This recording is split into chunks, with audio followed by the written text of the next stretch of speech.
नगर पालिका के सीएमओ को हिंदू विरोधी बताकर मुंह काला करने के मामले में नया मोड़ सामने आया है। सीएमओ ने मीडिया के सामने पक्ष रखते हुए कहा कि नगर पालिका के कर्मचारी और कुछ पार्षदों का षड्यंत्र है।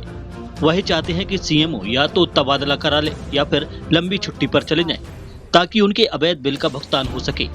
उन्होंने कहा कि मैंने नगर पालिका में करोड़ों रुपए के घोटाले पकड़े हैं और ऐसे अनेक खुलासे किए हैं, जिनमें नगर पालिका क्षेत्र में हो रहे अवैध कब्जे, घटिया निर्माण, टैक्स चोरी, फर्जी बिल भुगतान के लिए दबाव बनाना, आउटसोर्स कर्मचारी घोटाला, जीएसटी चोरी जैसे अनेक मामले पकड़ में आए हैं। उनका कहना है कि गड़बड़ी करने वाले वही प्रदर्शनकारी हैं जिन्होंने घंटा घर पर मेरे खिलाफ षड्यंत्र रचा था।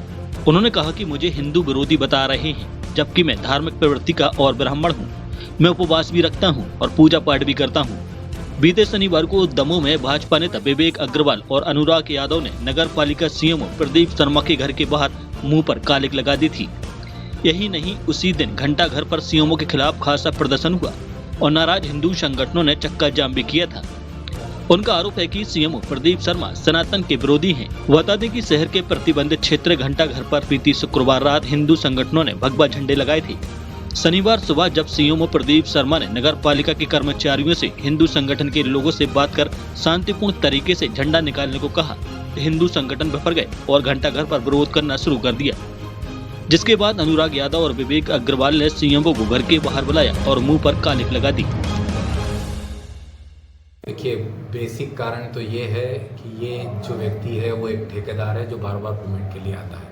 ये यहीं पर अन्य नामों से लाइसेंस दूसरों के नाम से लेके ठेकेदारी का काम करता है। और मेन जो कारण है, कुछ कर्मचारी, एक दो पार्षद और ये सब ठेकेदार आपस में मिले हुए हैं और उनका षड्यंत्र है कि किसी भी तरह से सीएमओ को यहाँ से हटाया जाए या ऐसा कुछ विवाद किया जाए कि वो छुट्टी लेके चले जाए। मेन उद्देश्य ये है इनका। मैंने क्या हिंदू विरोधी और मैं कौन सा अहिंदू हूँ, ये सर्टिफिकेट कैसे दे सकते हैं? मैं खुद नवरात्रि का उपवास रखता हूँ, मैं खुद एक हिंदू और ब्राह्मण हूँ, तो आप ये कैसे कह सकते हैं कि मैं हिंदू विरोधी हूँ? और मैंने ऐसा क्या काम किया है? मैं अपने पद की जो कैपेसिटी है उसी में काम कर रहा था और मैंने न तो कोई झंडा निकाला, न किसी का अपमान किया, केवल बातचीत करने के लिए कर्मचारी को भेजा। और यदि कहीं बातचीत भी करना गुनाह है तो फिर तो इतनी असहिष्णुता तो मुझे नहीं लगता कि हिंदू धर्म में है जहाँ बातचीत के लिए भी जगह नहीं रही हो। देखिए, बहुत सारे, जैसे फॉर एग्जांपल यहाँ जो कंस्ट्रक्शन की क्वालिटी है वो बहुत ख़राब हो रही है। अभी एक रोड की टेस्ट कराई है जिसकी स्ट्रेंथ M20 की थी और उसमें केवल 4 इंच का जो सैंपल निकला और रिपोर्ट में ये आया कि ये इतना घटिया कंस्ट्रक्शन है कि इसकी जांच भी नहीं की जा सकती, इसको टेस्ट भी नहीं किया जा सकता। और जहाँ तक मेरे को जानकारी है, इनका विवाद शायद उस नाले से है जो संडे के दिन हम जब स्वच्छता में गए थे तो पता चला कि आंगनवाड़ी के सामने एक हमारे उपाध्यक्ष जी हैं विक्रम ठाकुर, उनके वार्ड में एक नाला है जो नाले के अंदर नाला गिरा पड़ा हुआ है। तो मैंने कहा था कि भाई ये कब बना, तो पता चला 2023 में। तो किसने बनाया? तो फिर पहली बार इनका नाम आया था कि शायद ये इन्होंने मतलब किसी और के नाम से लाइसेंस लेके ये बनाया है। तो अब अगर ऐसे कंस्ट्रक्शन होंगे तो इनके भुगतान तो संभव नहीं है। 2 लोगों द्वारा घटना की गई थी, किसके द्वारा ये नाला बनाया गया इन दोनों में से? नहीं, ये पता चला कि ये जो विवेक अग्रवाल है ये दूसरों के नाम से टेंडर लेके और जो है ठेके मतलब दूसरे को लाइसेंस पे यहाँ काम करता है। किसके लाइसेंस पर ये बिल भजाने आते थे? हाँ, ये बार बार बिल लेने आते थे।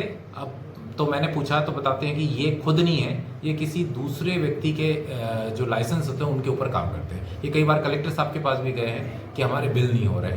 तो शुरुआत वहाँ से होती है, वो नाला गिरा पड़ा है तो पता चला इनका ही। इवन वो सुभाष नाला जो सकरा बना है उसमें भी इनकी भूमिका समझ में आ रही है। फर्म के नाम क्या है? फर्म के नाम अभी मुझे देखना पड़ेगा, जो प्राइमरी जानकारी आई है उसके आधार पर बात कर रहा हूँ। शायद इन्होंने जो आवेदन उस दिन लेके आए थे वो कोई बोहरा कंस्ट्रक्शन था जिससे शायद ये काम कर रहे हैं, मुझे जो आवेदन हाथ में इन्होंने दिया था। अनुराग यादव की कुछ पेमेंट है क्या? अनुराग यादव भी इस दिन छोटू यादव घटना में शामिल थे? नहीं, वो मुझे नहीं मालूम, उनका कोई शायद पेमेंट नहीं है। स्याही कांड से आपको कोई शारीरिक क्षति भी हुई? हाँ, स्याही कांड के बाद मेरी स्किन में बहुत जलन हो रही थी और मेरी राइट जो आई है उसको थोड़ा सा डैमेज हुआ है। मैंने उस दिन टेस्ट भी करवाया, फिर उसके बाद चूंकि वहाँ डॉक्टर नहीं थे तो प्राइवेट में चेक कराया है, तो उन्होंने कहा कि अभी आपका नंबर भी नहीं निकल सकता है, उसमें कोई दिक्कत आ रही है।